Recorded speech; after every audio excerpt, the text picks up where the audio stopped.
Pjesa më e madhe janë me arsim të mesëm, por janë edhe afro 7.000 të tjerë me arsim të lartë. Neve me këto duhet të merremi, të rregullojmë brenda vendit tonë sistemet që mund të na sjellin punonjës, të mbajmë këta që janë aktualisht, të rrisim pagat e punëtorëve tanë, sepse po të bëjmë një përllogaritje, kostoja e një punojësi të huaj është shumë herë më e lartë se sa e një punojësi në Shqipëri, të një vendaliut. Nga ana tjetër, janë mbi 32.000 punkërkues të regjistruar që trajtohen me ndihmë ekonomike, teksa sytë e bizneseve vijojnë të shohin jashtë kufive për të marrë punonjës. Për të sjellë një punonjës, kosta shkojnë deri në 3.500 euro. Për bileta avionit, ushqimi, kostot që duhen për vizën, agjencia e rekrutimit, edhe pagesa pastaj që duhet të jetë e përfshirë brenda në këtë kosto.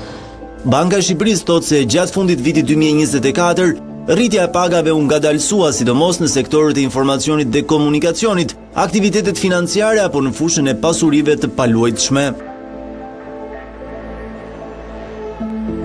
Zhvillimi ekonomik i Shqipërisë mbetet i brisht nga korrupsioni i përhapur, konkurenca e shtrembëruar dhe mungesa e vazhdueshme e fuqisë punëtore. Janë këto disa nga përfundimet e Departamentit Amerikan të Shtetit në raportin e këtij viti për klimën e investimeve në Shqipëri. Në raport, Dash nënvizon se vendi ka gjithashtu një sektor të madh informal dhe se vuan nga fenomeni pastrimit të parave, duke mbetur në vend numëro në drejtim të përmirësimit të klimës së të bërit biznes. Nga pikpamjen time si investor, besoj që jemi në një fazë pikpamje përpara se ishim ndoshta në fazën e aventurës. Vetëm ata që kishin shumë guxim do vinin këtu. Po tani shikojnë që Bregdeti është i mirë, ambienti është i mirë, është sigurt, ka disa lajm pozitiv për Shqipërinë. Akoma jemi në fazë fillestare. Raporti thekson gjithashtu se komuniteti i biznesit ankohet se fluksi i madh i të ardhurave të palishme nga trafiku i drogës, kontrabanda, evazioni fiskal dhe korrupsioni po shtrembëron konkurrencën në treg. Më sugjeroj që qeveria duhet të kujdesi për ata investorë që janë këtu. Nëse ata janë këtu edhe janë duke reinvestuar, është diçka shumë pozitive për mua. Nëse janë duke investuar jashtë, nuk është keq, por nuk është pozitiv. Nëse janë duke ikur, është negativ. Dash përmend ndërkohë faktin që Shqipëria ndërmori reformën në drejtësi për të luftuar korrupsionin sistemik, duke theksuar se vendi ka organe funksionale dhe të pavarura kundër korrupsionit, duke përfshirë zyrën e prokurorisë së posaçme dhe byron kombëtare të hetimit. Unë besoj që tani kemi, themi, anën tjetër të shpatës, që është më e vështirë për ata kompani që janë duke eksportuar, sepse lëku është shumë fondsuar. Më herët, në indeksin e besimit të bizneseve, mbiecurinë e vitit të shkuar dhe pritshmëritë për në vijim të realizuar nga Dhoma Amerikane e Tregtisë, vendi u vlerësua me 47.57 nga 100 pikë të mundshme.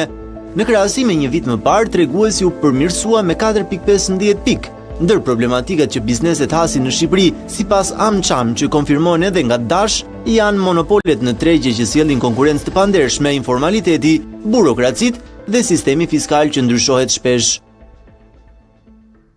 Por si është për një kompani të huaj të bëj biznes në Shqipëri? Shoqata e investitorëve të huaj ka publikuar indeksin e klimës së biznesit për këtë vit, një tregues në fakt që e publikon prej 10 vitesh dhe ka evidentuar se problem për kompaninë ndërkombëtare që operojnë në vendin tonë janë korrupsioni dhe dobësitë në qeverisje, mungesa e fuqisë punëtore, kuadri ligjor dhe institucional, si edhe problematika të tjera që lidhen me mjedisin e përgjithshëm ekonomik. E për këtë indeks, por edhe çfarë sugjerohet që një kompani ndërkombëtare në Shqipëri të veprojë më mirë dhe të jetë edhe si magnet për thithjen e bizneseve të tjera të ngjashme, kam kënaqësinë që të kem në bisedë zonjën Marinela Jazoj, drejtoresh e shoqatës investitorëve të huaj. Mirëserdhë Marinela. Mirëserdhje Aurora. Prej 10 vitesh publikoni indeksin e klimës biznesit për investitorët. Çfarë ndryshon këtë vit? Në fakt, nuk do të thoja se ka ndryshime të mëdha këtë vit, pasi ato element të klimës së biznesit që ne kemi diskutuar më parë edhe me ty këtu në studio apo dhe në për forma të tjera të adresimit të problematikave, kanë ardhur pothuajse plus minus tek ajo midline që e quajmë ne vija e mesme, që nëse e masim nga 0 te 100, gjithmonë janë rrotulluar të 5 jeta, deri të 6 jeta, pastaj ulen, pastaj një ulje e lehtë, një ngritje e lehtë, deri diku në këtë formë kanë qëndruar, që do të thotë, këto problematika që ne gjithandej kemi adresuar. Niveli lartë ende i korrupsionit, problemet me burokracinë, mungesën e transparencës, qeverisjen në nivelet institucionale të dobët, që do të thotë një procese të tezgjatura në trajtimin e projekteve të ndryshme. Këto janë ato të cilat bëjnë një biznes, qoftë shqiptar, qoftë i huaj, por të huajt e ndjen pak më tepër. Se mësuar me të tjera rregulla. Ne shqiptarët jemi mësuar, dhe këto i paraqesin si probleme që janë sfiduese, me një fjalë, për klimën e të bërit biznes në vend. Edhe si vjet ka pasur një ngritje vetëm me 4 pikë të nivelit të korrupsionit, krahasuar me atë të vitit kaluar.